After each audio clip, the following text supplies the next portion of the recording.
Ceci est un livre audio autogénéré par Google. Logique sociale. Collection dirigée par Bruno Pequigno. En réunissant des chercheurs, des praticiens et des essayistes, même si la dominante reste universitaire, la collection Logique sociale entend favoriser les liens entre la recherche non finalisée et l'action sociale.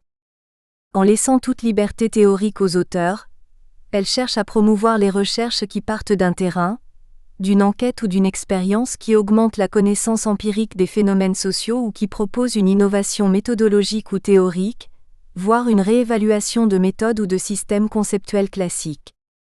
Dernière parution. Alexandre Daflon, Il faut bien que jeunesse se fasse. Ethnographie d'une société de jeunesse campagnarde, 2014. Jean Penef, Howard S. Baker.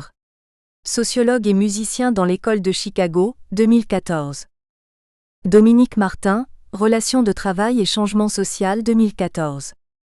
Thomas Pierre, L'action en force et les forces en action. Sociologie pragmatique des forces 2014. Jean Ferrette, Dire, Souffrance hiérarchique au travail. L'exemple du secteur public 2014. Sous la direction de Sandrine Guémard et Angel Guido, Mobilité et transport durable, des enjeux sécuritaires et de santé 2014. Simon Tabet, Le projet sociologique de Zygmunt Bauman. Vers une approche critique de la postmodernité, 2014. Pascal Marcotte et Olivier Thevenin Dire, Sociabilité et transmission dans les expériences de loisirs, 2014. Guillaume Brie, Des pédophiles derrière les barreaux. Comment traiter un crime absolu, 2014. Maryvonne Charmillau, Marie-Noël Schurman, Caroline Dayer Dire, La restitution des savoirs, un impensé des sciences sociales, 2014. Delphine Cezard, Les nouveaux clowns, approche sociologique de l'identité, de la profession et de l'art du clown aujourd'hui, 2014. Christian Bergeron, L'épreuve de la séparation et du divorce au Québec. Analyse selon la perspective du parcours de vie, 2014. Jérôme Dubois et Dali Giroux Dire, Les arts performatifs et spectaculaires des Premières Nations de l'Est du Canada 2014. Frédéric Compin, Traité sociologique de criminalité financière 2014. Yolande Rioux, Être un maire en milieu rural aujourd'hui, témoignage d'élus du Berry 2014. Christian Bergeron, L'épreuve de la séparation et du divorce au Québec. Analyse selon la perspective du parcours de vie 2014. Introduction. La polysémie des objets africains ou l'importance des contextes. Le succès rencontré par cette catégorie d'objets que les sociétés occidentales ont décidé de nommer art premier a contribué à mettre sur le devant de la scène française et internationale les biens matériels dont il sera question ici. Parce que leur histoire est à la fois longue et complexe, et que leur statut demeure encore particulièrement ambigu, ces objets africains seront appréhendés tout au long de ce travail comme un véritable fil conducteur qui, en nous permettant d'accéder à plusieurs types d'espaces, géographiques, temporels ou conceptuels, nous aidera à mieux cerner l'étendue des situations et des enjeux auxquels ces derniers peuvent être confrontés. Pour parvenir à cet objectif, nous avons choisi d'accorder une place importante aux notions de goût, de pratique et d'expertise mais aussi aux différentes formes d'interaction que les personnes impliquées dans ce monde sont susceptibles de construire avec et autour de ces productions. Car on le verra, c'est par des vecteurs divers et selon de multiples modalités que ces objets sont aujourd'hui admirés, collectionnés ou encore évalués. L'objet de cette recherche consiste donc à étudier les perceptions et les usages que les individus, qu'ils soient européens ou africains, peuvent développer autour de cette catégorie de biens matériels. En questionnant plusieurs formes d'altérité, celle qui consiste à distinguer les sociétés occidentales des autres, mais également celle qui opposerait les humains aux non-humains, il s'agira ainsi de rendre compréhensibles les multiples situations au sein desquelles ces objets se trouvent insérés. Cette enquête se penchera également sur les processus de circulation dans lesquels s'inscrivent ces productions africaines. Qu'il s'agisse de butins de guerre rapportés durant l'époque coloniale, de spécimens collectés au cours d'expéditions scientifiques, ou encore de biens patrimoniaux aujourd'hui restitués à leur pays d'origine, on constate que ces différents objets n'ont depuis leur découverte par l'Occident jamais cessé d'être enlevés, marchandés et exportés. Parallèlement à cela, On cherchera à appliquer ce concept de circulation aux déplacements qu'effectuent ces objets africains, mais cette fois-ci au sein d'espaces thématiques et ou disciplinaires, de l'ethnologie à l'esthétique, de l'univers traditionnel à la sphère patrimoniale, etc. De cette façon, on envisagera de manière plus précise les frontières sémantiques et idéologiques que ces derniers ont franchies au cours des précédentes décennies. L'analyse qu'il conviendra d'appliquer ici ne se centrera donc pas sur l'objet lui-même, sur ce qu'il est ou sur les propriétés qu'il serait censé posséder en propre, mais sur ses fonctionnements, c'est-à-dire finalement sur ses usages. Se voulant à la fois contextuelle et relationnelle, cette approche s'attachera avant tout à décrire l'environnement dans lequel se déploie l'objet, et permettra ainsi de prendre en compte des éléments qui étaient généralement laissés de côté par d'autres types de travaux. Affirmant qu'il y a des façons bien différentes de penser les objets, Christian Bessy et Francis Chateaurenaud ont souligné le fait que l'objet réseau avait le vent en poupe. Il est celui qui passe, qui circule, et qui relie les acteurs les plus divers. Bien que rappelant l'intérêt heuristique de ce type d'approche, les deux auteurs ont toutefois mis l'accent sur cette idée selon laquelle l'objet réseau ne peut se différencier de la rumeur s'il n'incorpore pas de la matière, et ne se fixe pas dans des perceptions et des représentations communes. Autrement dit, l'objet introduit dans l'analyse en tant que matérialité sera inévitablement perçu par les individus et deviendra de fait le support d'un jugement, d'une opinion ou encore d'un ressenti le concernant. Partant de là, il sera nécessaire d'accorder une place particulière aux facultés cognitives que les humains sont susceptibles de mettre en œuvre lorsqu'ils observent, nomment ou évaluent le monde qui les entoure. Rappelant qu'aucune construction ne pouvait s'appuyer sur un seul mode de pensée de l'objet, Christian Bessy et Francis Chateaurenaud insistaient sur la nécessité de combiner différentes approches et prenaient par conséquent le développement d'une sociologie non seulement attentive à l'objet en mouvement, considéré comme médiateur au sein d'un, ou entre plusieurs réseaux, mais également à celui qui directement utilisé ou apprécié par les acteurs se trouve lié à des expériences, des perceptions et des émotions particulières. Médiateur entre plusieurs mondes, support de croyances multiples, ces objets africains présents dans des univers variés, et parfois même totalement étrangers les uns aux autres, nous permettront donc d'axer ce travail sur les pratiques, les usages et les significations qu'il est possible d'élaborer avec et autour d'eux. Notons d'ailleurs que ces derniers représentent un véritable point de jonction entre deux univers géographiques, l'Afrique et l'Occident, mais aussi entre une multitude de sphères théoriques et ou conceptuelles, art, patrimoine, ethnologie, religion, commerce, tourisme. L'observation de ces biens matériels dans des situations hétérogènes nous conduira ainsi vers une réflexion sur la diversité des rôles qui peuvent leur être assignés. Leurs multiples et successives appropriations leur ayant fait connaître différents modes de fonctionnement, une grande partie du raisonnement développé dans ce travail cherchera par conséquent à mettre en relief ce caractère polysémique de l'objet africain. Qu'il soit exposé dans un musée, proposé à la vente sur une brocante, ou encore mobilisé dans le cadre d'une cérémonie religieuse ou d'un spectacle pour touristes, on verra en effet que ce dernier se retrouve bien souvent tiraillé entre plusieurs mondes et plusieurs types d'appropriation. En 2006, lors des rencontres inaugurales du musée du Quai Branly, Stephen Hooper posait d'ailleurs deux questions fondamentales concernant les biens matériels que cette institution allait avoir la responsabilité de conserver. Que sont donc ces objets ? Comment les interpréter et les présenter en rapport avec leurs significations multiples et changeantes ? De cette double interrogation, émerge une problématique inhérente à ces productions africaines, celle de la confrontation entre d'un côté la grande variété de significations qu'un même bien est susceptible d'endosser, et de l'autre, la vérité qu'on lui assigne. Qu'ils soient collectionneurs, anthropologues ou marchands, plusieurs acteurs envisagent en effet ces objets africains comme ne pouvant être définis que d'une seule et unique façon. Partant de ce point de vue, ce serait la nature même des objets qui se verrait altérée lorsqu'à un moment de leur existence, ces derniers se trouveraient subitement projetés dans d'autres contextes ou utilisés d'une façon étrangère à celle que ces acteurs jugent être la bonne. Selon cette perspective, l'objet serait donc porteur d'une signification unique, et l'identité fixe et immuable de celui-ci déterminée en fonction de ses qualités propres et non pas des circonstances de sa mise en acte. Certains auteurs iront même jusqu'à annoncer la mort de ces biens matériels, une fois ces derniers extraits de leur contexte originel.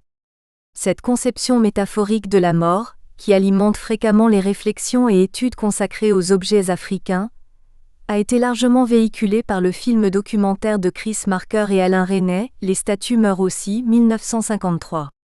Citant cette œuvre cinématographique longtemps interdite en France en raison de ses revendications anticolonialistes, François Warin affirmait que ces statues meurent de n'être plus que des sculptures, elles meurent d'entrer dans le royaume de l'art.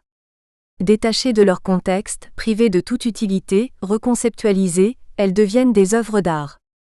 Les regards portés sur ces biens matériels n'ayant cessé de se diversifier, il semble fort difficile de défendre aujourd'hui l'idée d'une vérité qui serait universellement partagée par l'ensemble des acteurs. Comme le soulignait Céline Rosselin, parce que chacun construit la signification d'un objet grâce à un processus actif de perception, l'objet ne peut donc signifier la même chose pour tout le monde, il est incontestablement polysémique. Comment pourrait-on en effet emprisonner ces objets africains dans une acception stricte et immuable alors que ces derniers, lorsque l'on observe concrètement les pratiques et que l'on analyse les discours des personnes qui en sont proches, se révèlent généralement et ce dans le même temps, esthétiques, culturels, patrimoniaux, religieux et marchands? Puisque ces objets sont multiples, et donc susceptibles de donner lieu à des regards tout à fait différents, on préférera par conséquent substituer aux notions d'identité, de vérité ou encore d'essence, au singulier, celles de fonctionnement, au pluriel. Ainsi, on ne saurait parler du fonctionnement du masque mais de ses fonctionnements, chacun ayant sa propre spécificité, ses propres enjeux, ses propres méthodes et ses propres finalités. Vers une ethnographie combinatoire. Cette façon d'envisager les acteurs humains et non humains dans leurs interactions réciproques rapproche donc cette enquête du courant pragmatique en sociologie, et plus particulièrement de la figure de l'amateur chère à Antoine Aignon. Désignant par ce terme, tous ceux qui entretiennent avec un objet ou un domaine précis un rapport suivi, recherché, élaboré quels qu'en soient les médiums ou les modalités, cet auteur défend une conception englobante de l'amateur et inclut ainsi sous cette dénomination une multitude d'individus au profil parfois très éloigné. On peut d'ailleurs souligner l'intérêt d'une telle perspective qui consiste à ne pas restreindre le champ de la recherche à des catégories de personnes précises, et parfois même construites a priori. Cherchant à aborder dans toute leur multiplicité les compétences infinies que l'amateur déploie pour développer ses facultés à apprécier, prendre son plaisir, se transformer lui-même en prenant appui sur des objets et sur les dispositifs qui les accompagnent, j'ai par conséquent laissé ces biens matériels africains me guider vers les différents acteurs avec lesquels ils sont en relation et ce quelles que soient les ambitions ou les fonctions de ces derniers. La démarche adoptée dans le cadre de cette recherche peut également s'apparenter à l'approche que Nicolas Daudier et Isabelle Bazanger présentaient dans l'article intitulé « Totalisation et altérité dans l'enquête ethnographique », celle d'une ethnographie combinatoire. S'appuyant sur la diversité des mondes dans lesquels les acteurs évoluent aujourd'hui, et par là même, sur les multiples contradictions qui les traversent, ce type d'enquête ne vise pas tant la totalisation des données sur des entités d'appartenance, que la mise en évidence d'une combinatoire entre des formes d'action hétérogènes, voire contradictoires. Loin de se limiter à une simple énumération descriptive, on verra que cette forme d'ethnographie, en circulant simultanément sur différents terrains, nous permettra de réunir une jurisprudence de cas propre à identifier les différentes formes d'action dans lesquelles les personnes peuvent s'engager, ainsi que leurs combinaisons possibles. Le travail de terrain s'est organisé en 3 phases. La première, qui s'est déroulée en France, a consisté à enquêter auprès d'amateurs, de collectionneurs, et plus largement de tout individu qui semblait développer un goût ou une passion pour ces objets africains. Afin de compléter ces différents points de vue, j'ai également sollicité des entretiens auprès de marchands mais aussi de personnes occupant une fonction au sein d'institutions muséales. N'ayant aucune relation préalable avec ce monde, je suis entré en contact avec la plupart de ces acteurs via Internet. Que ce soit à leur domicile ou sur leur lieu de travail, j'ai par la suite réalisé avec eux des entretiens semi-directifs. Toutefois, il est important de préciser que la totalité de ce terrain n'a pu être effectuée aussi aisément. Déclinant toute rencontre physique, plusieurs personnes ont accepté de participer à cette enquête mais par des voies que l'on qualifiera d'indirectes, échange de mails, messagerie instantanée. Dans son ouvrage consacré aux collectionneurs d'art premiers, Roland Bonin qualifiait d'ailleurs le milieu dans lequel ces derniers évoluaient de la manière suivante. Si chaleureux qu'il soit quand on en fait partie, ce monde où la discrétion est de règle, est dans son ensemble peu accessible aux non-initiés. Il est donc inutile de mentionner que de nombreuses prises de contact n'ont pas abouti et qu'un nombre assez important d'acteurs n'ont jamais souhaité répondre à mes questions. Constatant la réticence que manifestaient la plupart de mes potentiels interlocuteurs, j'ai été contraint d'adapter mes outils de recherche et par conséquent décidé d'associer à cette première méthode par entretien l'analyse de plusieurs forums de discussion sur Internet. Consacrés aux arts premiers, aux antiquités africaines ou encore aux institutions muséales, ces forums, qui ont en quelque sorte constitué mon second terrain de recherche, m'ont non seulement permis de me placer au cœur des interactions entre leurs différents protagonistes, mais aussi d'établir de nouveaux contacts. La dernière partie de mon terrain s'est enfin déroulée en Afrique, et plus précisément au Mali. Un séjour d'1 mois, passé essentiellement dans la région de Ségou, m'a en effet permis de rencontrer des sculpteurs, des artistes, des antiquaires ou encore des guides touristiques, et d'appréhender ainsi la façon dont ces objets étaient perçus par les populations locales. Les raisons pour lesquelles j'ai choisi de mener mon enquête dans ce pays sont relativement variées. Ancienne colonie française, l'État malien était, à mon sens, susceptible d'illustrer de manière pertinente plusieurs des thématiques abordées dans ce travail. Mais ce qui m'a réellement conduit à faire ce choix, c'est bien la multiplicité des objets qu'il est possible de rencontrer sur ce territoire. Terrain privilégié des ethnologues français au cours du XXe siècle, le Mali a très tôt été mis en exergue pour les biens matériels que ces populations étaient à même de façonner. Suscitant un intérêt croissant dans les sphères occidentales, ces travaux ont rapidement contribué à ce que ces objets soient commercialisés et à ce qu'une production de masse destinée au marché touristique émerge. Au-delà des objets issus de ces cultures vivantes, le Mali est aussi mondialement connu pour les biens archéologiques dont recèle son sous-sol, et notamment de ceux qui se trouvent exhumés dans le delta intérieur du Niger. Autrement dit, ce territoire rassemblait plusieurs éléments qui allaient me permettre d'interroger la diversité des rôles que ces objets pouvaient endosser. Utilisation traditionnelle, implication dans les secteurs marchands et patrimoniaux, relations entretenues avec les religions monothéistes, le tourisme ou encore les sphères politiques. Au final, une quarantaine d'entretiens auront été retenus et utilisés pour l'élaboration de cette enquête, et 7 forums de discussion auront fait l'objet d'observations sur la période 2008 à 2009. Première partie, les objets en action. Chapitre 1, les biens matériels africains, support d'une passion occidentale. La formation du goût. Pratiques culturelles et inégalités sociales.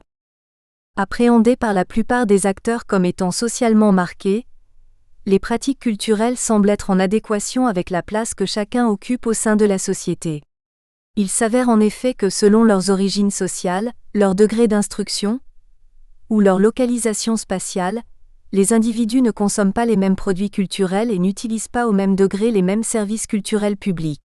Plusieurs études statistiques initiées en France au cours des années 1970 ont d'ailleurs tenté de recenser ces différents comportements culturels, afin de fournir aux chercheurs, tout autant qu'aux institutions politiques, des données qui leur permettent de comprendre et d'analyser ce phénomène. En se basant sur des critères tels que le sexe, l'âge, les catégories socio-professionnelles ou encore le niveau d'études, ces enquêtes ont ainsi permis d'instaurer une réflexion sur la façon dont la population française occupait son temps libre. Il faut préciser que cette idée d'une répartition des pratiques culturelles et artistiques émergea essentiellement d'une théorie défendue quelques années plus tôt par une certaine branche de la sociologie. Alors que cette dernière dénonçait les inégalités observables au sein de la société française et parmi elles, celles ayant trait au domaine de la culture, on vit se constituer durant les années 1960, une sociologie qui ne visait pas seulement à observer et à décrire l'occupation du temps de loisir des individus, mais qui cherchait au contraire à en fournir une explication. En mettant en relation le style de vie des différents consommateurs avec le type de produits culturels consommés, ce courant mit ainsi sur pied une véritable théorie des inégalités sociales. C'est donc parallèlement au succès et à la diffusion de ces travaux critiques qu'une nouvelle façon de concevoir la culture se développa en France. Selon cette vision, certains groupes, qui d'un point de vue économique, social ou professionnel pouvaient être considérés comme privilégiés, tendaient à développer et parfois même à monopoliser des pratiques qui allaient progressivement être jugées comme supérieures. S'appuyant sur l'observation de ces disparités, ce courant critique popularisa ainsi l'idée d'une hiérarchie des biens culturels et partant, de leurs différents consommateurs. Comme le souligne Jean-Marc Levrato. La dénonciation de l'inégalité culturelle que l'histoire esthétique introduit entre les individus, en valorisant un certain type de goût au détriment d'autres, est l'objectif principal de l'ouvrage de P. Bourdieu, La distinction, qui montre que la supériorité culturelle attribuée à certaines œuvres et à certaines personnes n'est que l'effet d'un rapport de force, le résultat d'une domination à la fois économique et politique.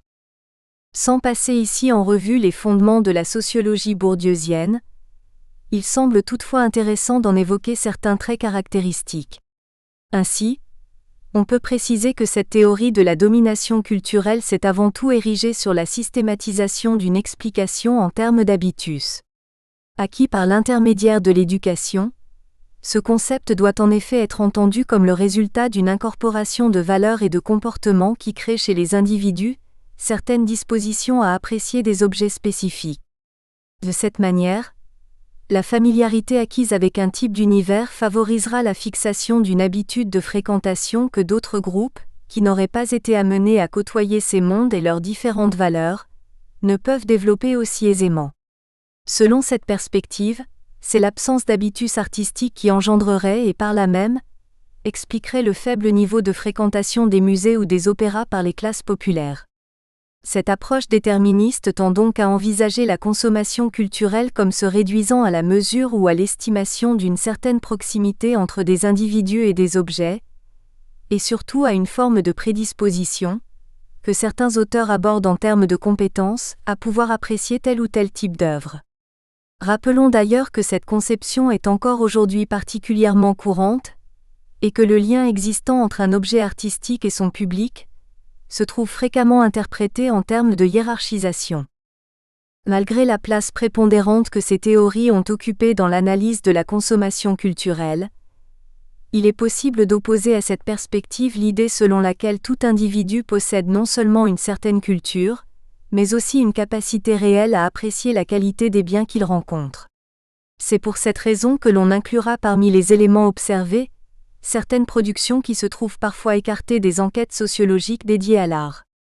Autrement dit, on choisira d'accorder une légitimité et par extension, une réelle importance à la consommation dite ordinaire, des biens culturels ainsi qu'à l'expérience personnelle des individus, et ce quel que soit le prétendu degré de légitimité des objets sur lesquels portent leur dévolu. Comme le souligne Antoine Aignan, le goût n'est pas un objet, un état, une propriété, mais une saisie, un engagement incertain, il porte sur ce qui se passe avec des objets, il ne se déduit pas d'eux. Qu'elle s'appuie sur des œuvres exposées au sein d'institutions muséales ou sur des objets vendus dans des boutiques de décoration, il faudra donc envisager avec une attention équivalente l'ensemble des expériences observées durant cette enquête et maintenir l'hypothèse inflexible que l'on compare des formats de goût différents, non un goût à un non-goût ou à un goût inférieur. Construction, orientation et approfondissement des goûts. Dans tout domaine où s'exerce le goût, il y a bien au départ quelque chose comme un savoir spontané, informel, ordinaire, mais il est peu formulé. En retour, le goût devient plus affiné, plus sensible, plus objectif et plus justifiable sur un plan public et en général, il finit par porter sur des objets qui le méritent, plus savants, plus élaborés, et dans le cas extrême des pratiques artistiques, devenant justiciables d'une analyse esthétique. Partant du constat selon lequel l'intérêt qu'une personne est susceptible de porter à un domaine évolue avec le temps, et s'oriente généralement vers des critères de qualité, Antoine Aignan met ainsi en avant l'idée d'une progression ou d'un cheminement du goût. Toutefois, il est important de ne pas simplifier les termes de cette question, alors que cette évolution peut, selon les interprétations, être envisagée en termes d'apprentissage et par extension, d'incorporation de savoir. Cette dernière peut donc rejoindre certaines théories déterministes qui placent les compétences des individus au premier rang des éléments expliquant leur goût. En réalité, Cette évolution reste dans une large mesure indépendante de toute formation puisqu'elle dépend avant tout de l'orientation que chaque acteur décide de donner à sa propre pratique. Sur cette question de la transformation du goût, Antoine Aignon porte encore une fois un regard des plus intéressants. Rien n'est plus ambivalent que ce modèle, mêlant à une idée juste, le goût n'est pas naturel, il est un travail, une transformation collective et instrumentée de soi, et il est socialement très sélectif. Une idée beaucoup plus forte mais hautement contestable, à laquelle la première sert de cheval de Troie, celle d'une formation, au sens pédagogique de progrès dans l'assimilation de variables objectives auparavant ignorées.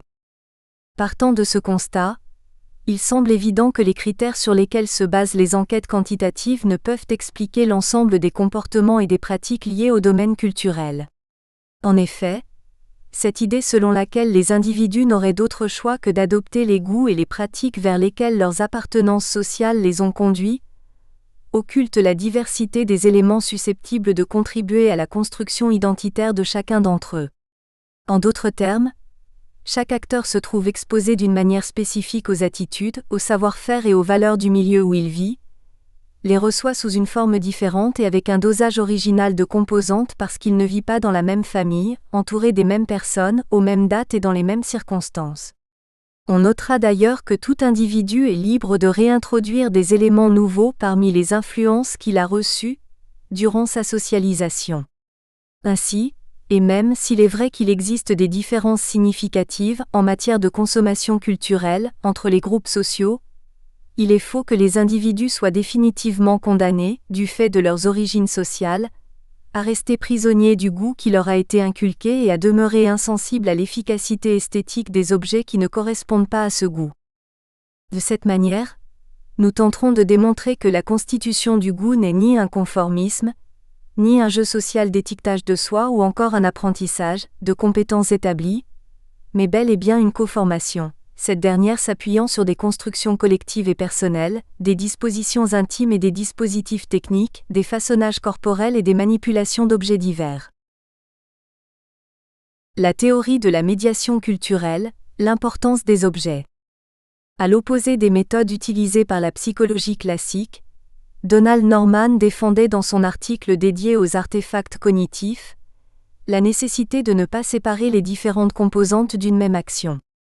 Afin de rester au plus près du sens que les individus accordent à leur pratique, j'opterai également pour ce type de perspective qui consiste à ne pas envisager isolément des actes tels que voir, percevoir, interpréter, être influencé ou encore se souvenir, mais aborderai au contraire ces derniers comme une totalité cohérente.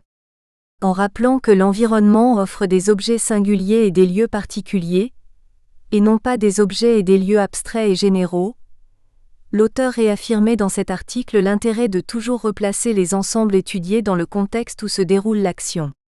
Appliqué aux amateurs et aux collectionneurs, ce type de réflexion me conduira donc à adopter une méthodologie qui s'arrête sur les prises, les transformations du goût et le surgissement du plaisir, mais aussi sur l'ensemble des éléments qui composent l'environnement de ces personnes, les objets eux-mêmes, les références bibliographiques, les lieux de vente ou d'exposition, etc. Rémi Barbier et Jean-Yves Trépeau, en s'appuyant sur certains travaux de Bruno Latour, proposent ainsi de regrouper sous la dénomination de sociologie des objets les différentes théories ayant pour ambition de repeupler l'univers sociologique avec les objets d'une manière qui permette de les engager finement dans la construction de la société, en rupture avec les rôles du répertoire sociologique classique, outillage fidèle, infrastructure déterminante ou enfin écran de projection. Inutile de préciser que l'adoption d'une telle perspective appelle en retour une transformation du regard porté sur l'ensemble des biens matériels. Il n'est en effet plus question de maintenir ces derniers dans l'inactivité, de les croire passifs ou encore à la merci des humains, mais plutôt de leur restituer cette faculté qu'ils ont d'influencer l'action sociale et d'être au final de véritables acteurs. Comme le soulignent les deux auteurs, la proposition peut paraître curieuse et même absurde, tant que n'est pas précisée la définition non moderne du terme d'acteur. Celle-ci, relativement englobante, car accueillant une multitude d'objets hétérogènes, entend sous cette dénomination tout élément qui introduit une différence dans un cours d'action et qui en modifie le déroulement dans une épreuve. L'aspect heuristique de cette théorie devient alors explicite, lorsque l'on évalue l'étendue des potentialités que cette dernière offre en retour aux chercheurs. Car réfléchir aux différents statuts de l'objet, suivre ses déplacements ou encore observer ses transformations, c'est faire le lien entre une multitude d'acteurs humains et non humains, de dispositifs, de moments et de lieux. Cette conception, qui envisage les objets comme activement impliqués dans l'action, conduit ainsi à reconsidérer la façon dont les individus sont appréhendés dans le cadre des travaux sociologiques et anthropologiques.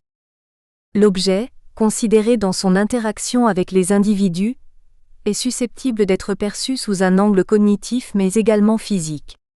C'est pourquoi ce dernier doit non seulement être abordé comme ayant une signification, une fonction ou encore une origine géographique, mais il doit aussi être considéré en tant que chose.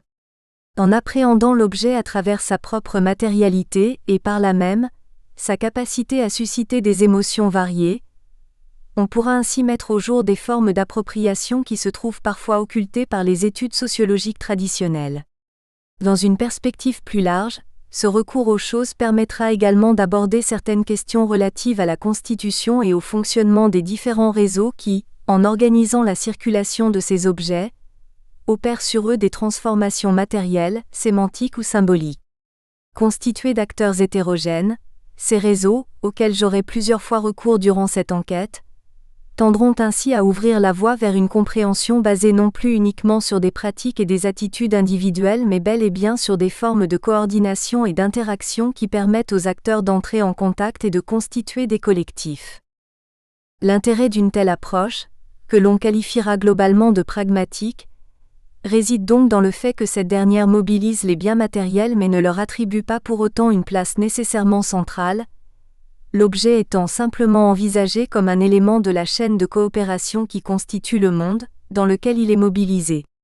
Si l'attention est centrée sur lui, c'est parce qu'il est présent dans chacun des contextes déterminés au cours de l'analyse, et devient par conséquent un véritable point d'articulation. Vers une approche ethnographique des amateurs d'objets africains. En guise d'introduction à cette section, j'ai décidé de mettre en avant les propos d'un collectionneur qui, en retraçant son propre parcours, m'exposait le processus au travers duquel son goût pour les biens matériels africains s'était d'abord constitué puis s'était par la suite développé et solidifié. Alors, ça s'est fait par l'intermédiaire des marchés et des brocantes. J'ai pris l'habitude de faire ça avec un copain qui s'intéressait déjà un petit peu aux arts africains, et puis un jour, par hasard, j'ai acheté un couteau de jet, une pointe de lance et un pagne. Je ne les avais pas payés très cher, et ça me semblait être des objets de qualité. Et je ne m'étais pas trompé. Et puis j'ai continué à chercher comme ça et donc, au fur et à mesure j'ai trouvé autre chose, et puis j'ai rencontré des gens et je me suis intéressé davantage, les musées, les bouquins, etc. On trouve un objet, on recherche ce que c'est, on achète un livre, et puis on achète autre chose. De fil en aiguille, ça a commencé comme ça. Évoquant ainsi l'importance des pratiques et des échanges qui peuvent s'opérer entre passionnés, les propos de ce collectionneur soulèvent à eux seuls plusieurs thématiques que l'on développera tout au long de ce chapitre, à commencer par ce moment clé qui a, pour la plupart des acteurs, constitué la genèse de leur passion, la confrontation avec un premier objet. La rencontre avec le premier objet ou la naissance d'une passion. Les chemins susceptibles de conduire les individus vers ces biens matériels africains sont nombreux et particulièrement hétérogènes. Comme le souligne d'ailleurs Rolande Bonin, on ne naît pas collectionneur d'art premier, on le devient. Des différents entretiens menés, il est ressorti que la passion de mes interlocuteurs était souvent née d'une rencontre avec un lieu, une personne ou encore un premier objet. C'est à travers une expérience personnelle et ou professionnelle sur le continent noir que certains d'entre eux ont pu découvrir ces productions. Je suis licencié en philosophie et lettres et je suis parti en Afrique en qualité d'enseignant. J'avais cherché une opportunité d'emploi dans divers pays du tiers-monde, pas tous africains, et le hasard a voulu que ce fût le Congo qui m'ait fait la première réponse comportant une offre ferme. Moi, c'est en allant en Afrique. J'ai d'abord travaillé dans l'aide humanitaire au Mali pendant la grande sécheresse de 1984. Après, j'ai effectué mon service militaire jusqu'en 86 en Côte d'Ivoire et puis je suis allé travailler dans une entreprise de sucre au Cameroun. D'autres, à l'inverse, ont suivi des voies plus occidentales pour faire leurs premiers pas dans ce monde. je me suis intéressée à l'art africain suite aux expositions du musée d'Aper que j'ai visité quand j'étais jeune. Pour ma part, c'est par hasard, en poussant la porte du musée africain de Lyon. Plusieurs de mes interlocuteurs ont également souligné l'importance d'une expérience liée à leur enfance, comme si cette dernière avait très tôt éveillé chez eux un goût pour le lointain et l'exotique. Une découverte d'il y a bientôt 40 ans, alors que je jouais avec mon ami dans les greniers de son château familial. Son illustre aïeul, amiral de la flotte royale, avait rapporté nombre d'objets exotiques des mers du Sud. Quand j'étais gamin, dans le village où j'étais, j'avais ramassé des timbres et je me souviens qu'il y avait un courrier diplomatique avec plein de beaux timbres du Dahomey. Mais quelle que soit la façon dont ils ont pu entrer en contact avec ces biens matériels, la plupart des amateurs et des collectionneurs interrogés affirment que c'est par le biais d'une première acquisition qu'ils ont véritablement mis les pieds dans cet univers. C'est en effet à ce premier objet, que Rolande Bonin qualifie d'objet gâchette, que les interviewés ont souvent fait référence pour décrire la jeunesse de leur passion. Ainsi, tous se souviennent précisément des circonstances de leur entrée en collection, toujours inaugurée par un coup de cœur, voire un coup de foudre. Je parle de mon premier achat qui est celui qui m'a poussé à tomber dans cette marmite. Je l'avais trouvé sur une brocante, par terre, entre des débris plus ou moins immondes, et il m'avait séduit. Je continue à l'aimer beaucoup, et je ne voudrais jamais me séparer de lui, surtout pour l'investissement que j'avais fait à l'époque.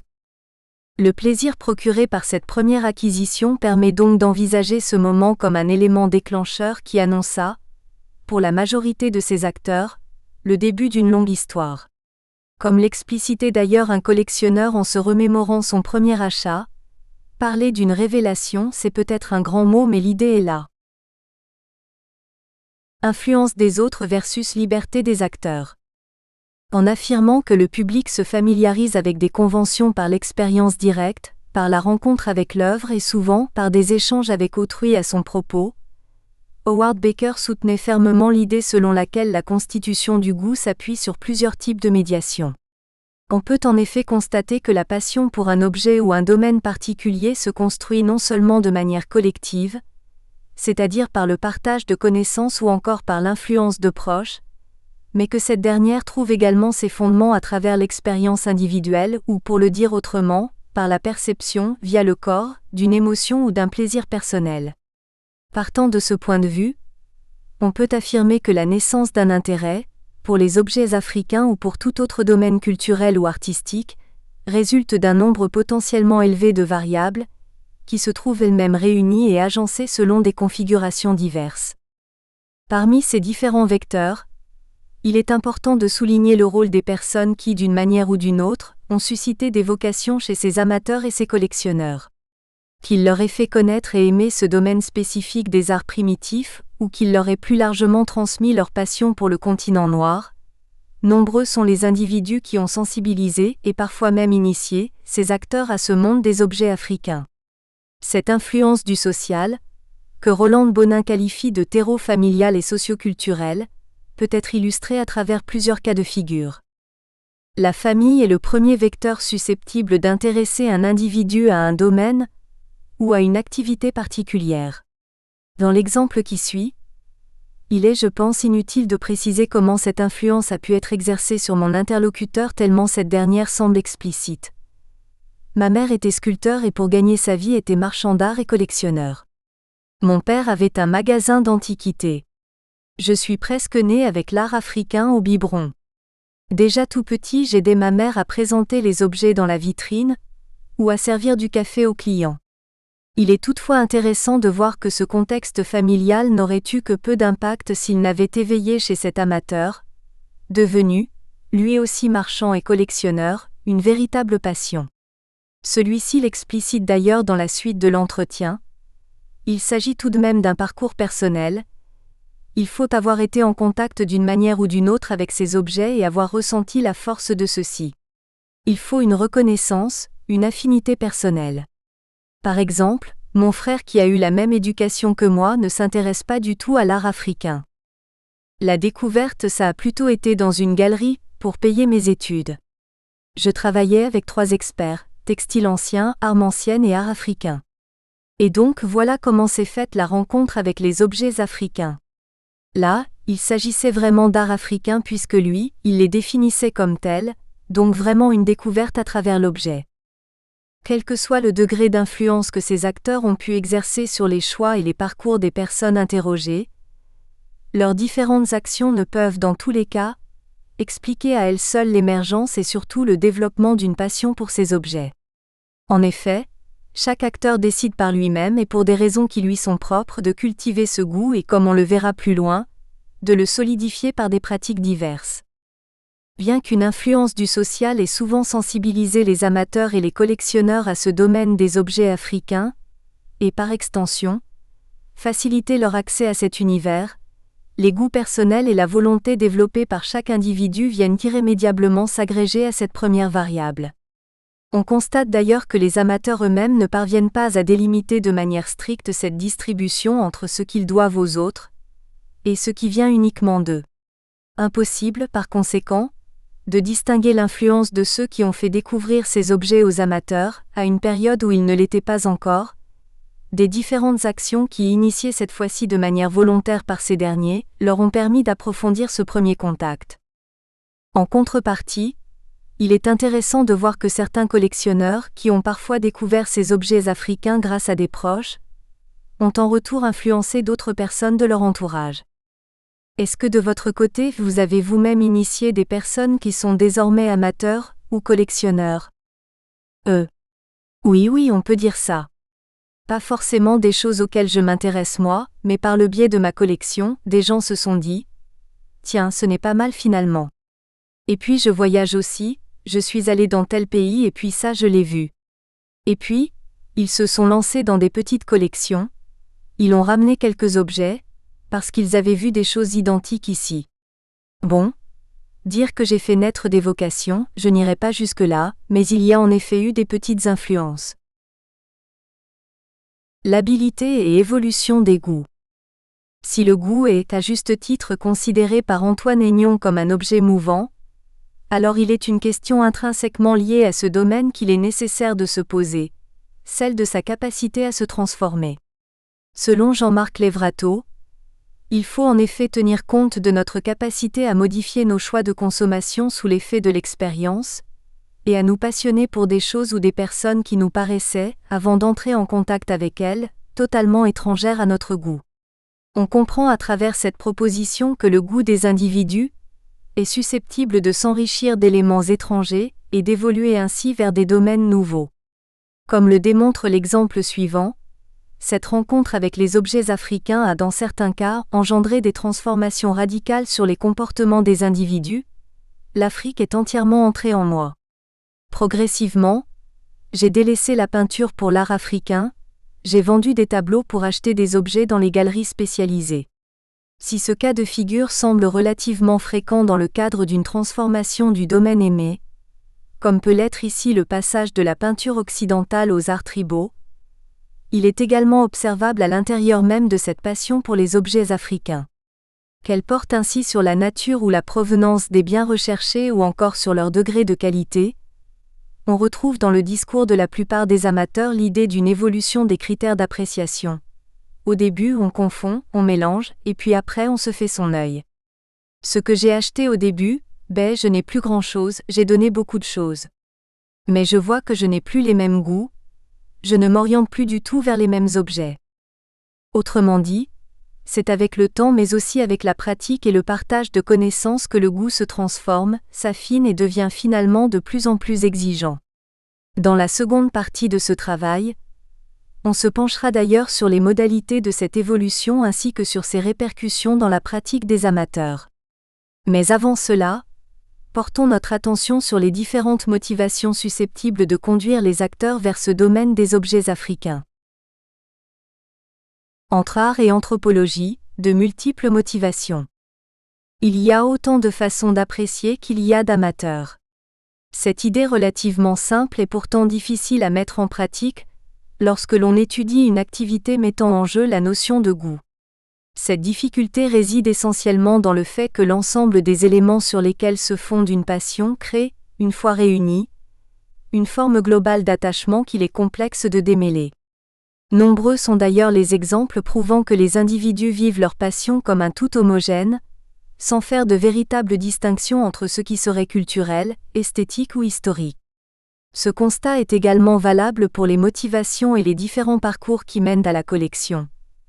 Je ne pense pas qu'il y ait un parcours spécifique, c'est suivant la volonté, l'attirance de chacun, son approche purement esthétique, culturelle ou pour certains, l'investissement qu'ils réalisent à travers l'achat de ces objets. J'ajouterai à tous ces éléments une certaine mode, où il est aujourd'hui de bon ton d'avoir des objets primitifs chez soi. Je pense qu'il y a plein de parcours possibles, plein de possibilités différentes et il n'y a pas deux personnes que tu vas rencontrer qui vont te raconter la même chose. En tant que collectionneur, ça commence par la possession d'un objet, c'est le point de départ, tu tombes par hasard sur quelque chose, ça te plaît, tu te dis, tiens, ça m'intéresse. Tu ne sais pas forcément ce que c'est, mais tu l'achètes. Après c'est une évolution, c'est comme chacun l'entend. Tout en gardant à l'esprit que ces amateurs n'apprécient pas ces biens matériels pour une seule et unique raison, et que les configurations possibles entre leurs différentes motivations sont pour le moins hétérogènes, nous avons donc tenté de relever les éléments ou thématiques ayant constitué le moteur de cette passion pour les objets africains. Les domaines de l'art et de l'anthropologie, qui depuis le début du XXe siècle envisagent l'objet africain selon des perspectives divergentes, façonnent pourtant de manière conjointe les formes d'intérêt que les individus portent à ce type de production. Si l'on décide de prendre comme point de départ les discours qui alimentent l'opposition entre ces deux points de vue, on a alors d'un côté une approche qui se construit uniquement sur l'aspect formel de l'objet, c'est-à-dire sur son caractère esthétique, volume, ligne, couleur, et de l'autre, une perspective qui ne se focalise que sur les informations que ce dernier est susceptible de véhiculer, époque, signification, usage. Comme le résume Sally Price, le fond du problème, c'est que l'art primitif a toujours été appréhendé à partir d'une alternative mal posée. Soit se laisser guider par l'œil esthétiquement discriminateur au nom de quelques concepts non définis de beauté universelle, soit se perdre sous un amas de coutumes tribales pour découvrir la fonction utilitaire ou rituelle des objets en question. Malgré les conséquences que ces affrontements disciplinaires ont pu induire dans le passé, on constate que certains acteurs défendent aujourd'hui encore ce type de clivage. Ainsi, le savoir relatif à un objet, à son rôle ou à ses conditions d'émergence dans une société donnée, est parfois assimilé à un véritable obstacle dans la relation qu'une personne peut entretenir avec lui. Selon cette vision, maintes fois relevée dans le milieu de l'art et patente chez bon nombre de collectionneurs, intellect et affect sont présentés comme antinomiques. Accordant un rôle essentiel à l'émotion que chaque individu est capable de ressentir lorsqu'il est face à une œuvre, la première de ces deux perspectives se focalise donc sur la dimension plastique et par extension, sur la force, la présence ou encore l'énergie que les objets sont susceptibles de dégager. Partant de cette conception, la véritable connaissance serait donc sentie, spontanée, vécue de l'intérieur et non pas filtrée ou médiatisée par une érudition préalable, puisée à l'extérieur et acquise avec le temps.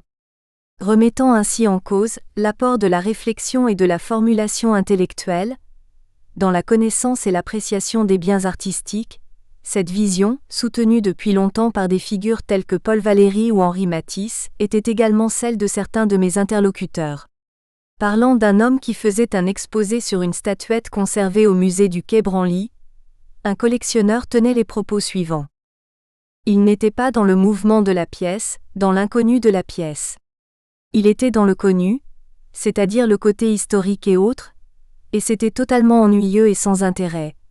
Baratin de pauvre prof, d'universitaire gommeux. Si tu te prends au sérieux devant une pièce, c'est fichu. Tu fais un discours, et la pièce se retrouve camouflée par la pédagogie. Elle est tuée par la pédagogie. Mais cette conception quelque peu radicale est loin d'être partagée par l'ensemble des amateurs que j'ai interrogés. On peut même affirmer que la plupart d'entre eux envisagent d'une façon assez différente leur passion pour ces biens matériels africains. Mobilisant plusieurs types de connaissances, historiques, ethnologiques, géographiques, et utilisant le savoir qui en résulte pour compléter ou renforcer leur perception esthétique des objets, une seconde perspective a en effet souvent été évoquée au cours des entretiens. Je suis sensible à l'aspect esthétique mais ce que je préfère c'est connaître les critères d'utilisation de l'objet. Dans un premier temps on peut être intéressé par l'esthétique, Mais je pense que cette approche devient très vite limitée. Même si son origine est inconnue, il est possible à travers l'ethnie de percevoir le sens cérémoniel ou tout simplement usuel d'un objet et ainsi de mieux appréhender sa vie. Je n'affirme nullement que cette approche soit la meilleure, elle me semble tout simplement plus constructive. Loin de venir polluer, voire interdire la communion que les spectateurs doivent ressentir à la vue des objets, la connaissance viendrait donc ici élargir les possibilités que ces derniers ont à leur disposition pour les apprécier. En réalité, l'idée d'une progression qui s'appliquerait à plusieurs moments de l'interaction avec l'objet semble davantage correspondre à l'approche développée par mes interlocuteurs. En se focalisant sur l'aspect physique des biens matériels qu'ils rencontrent, la plupart de ces acteurs n'accordent dans un premier temps que peu d'intérêt à leur dimension historique ou culturelle. Ce n'est que par la suite que ces derniers s'interrogent sur la signification de ces productions et sur le rôle qu'elles pouvaient endosser au sein de leur société d'origine. C'est les connaissances que tu acquiers qui font que ton regard change par rapport aux objets. Après, tu n'aimes plus forcément les objets pour le premier contact que tu as eu avec eux. Souvent le premier contact il est esthétique, il est formel. Après, tu peux t'intéresser aux techniques qui ont été utilisées pour leur fabrication, à leurs usages, leurs fonctions, etc. Loin du clivage qu'ont pu induire ces tensions interdisciplinaires, nombre d'amateurs choisissent en fait de voir dans ces objets africains bien plus qu'une opposition entre d'un côté l'intellect, le sens et la culture, et de l'autre, l'affect, l'esthétique et l'art. On verra qu'à travers la façon dont ils les envisagent, les apprécient, les conservent et les exposent, ces amateurs cherchent non seulement à prendre du plaisir avec ces objets mais également à construire des univers qui, selon les cas, les aident à s'affirmer, à s'épanouir ou encore à s'évader. La dimension esthétique de l'objet. Comme nous venons de l'évoquer, il n'est pas rare que l'appréciation des amateurs et des collectionneurs se porte dans un premier temps sur l'aspect visuel des objets. En questionnant un marchand d'artisanat africain sur ce qu'il pensait être les motivations de ses clients, j'ai cherché à connaître les raisons qui, selon lui, conduisaient les personnes à acquérir ce type de biens. Et vos clients ? Ils veulent souvent avoir des précisions concernant l'endroit où ont été fabriqués les objets, leur rôle, etc. Non ? Parce que les gens, eux, ce qu'ils voient, c'est la beauté de l'objet. Ce type d'approche, on l'a vu, constitue la principale motivation de certains acteurs.